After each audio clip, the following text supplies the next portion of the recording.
ترجمة حرفية تقريبا: أريد أن أكون محمدية. قالوا: من أنت وما قصتك ما حكايتك؟ قال: دلوني ولا تسألوني. اغتسل، يعني استحمى فاغتسل. انطق الشهادتين، قال: لا إله إلا الله محمد رسول الله. علموه الصلاة فصلى، فبدأ صلاة الصبح والظهر، صلى اليوم الأول واليوم الثاني واليوم الثالث، لفت بخشوعه وبطول سجوده وبكائه نظر إخواننا جميعا. الرجل يسجد لا يريد أن يرفع رأسه، يسجد ويبكي بكاء طويلا، يسمع القرآن ويبكي بكاء طويلا. في اليوم الثالث بعد صلاة المغرب جلس إلى جواره أحد إخواننا وقال: يا أخي والله أنا صرت أحقر نفسي إلى جوارك. يا أخي ما نظرت إليك إلا ووجدتك باكيا، إذا سجدت لا تريد أن ترفع رأسك من السجود. من أنت؟ ما قصتك؟ ما حكايتك؟ فأخبره بأنه كان نصرانيا، وكان يبحث عن الحق ويقرأ عن الإسلام ويقرأ في الأديان ويسأل الله عز وجل أن يدله على الحق. رجل باحث عن الحق وباحث عن الحقيقة.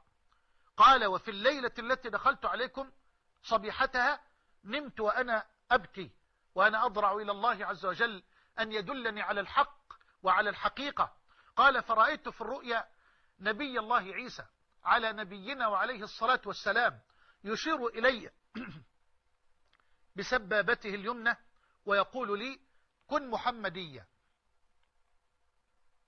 كن محمدية، كن محمدية. فخرجت من بيتي ودخلت عليكم.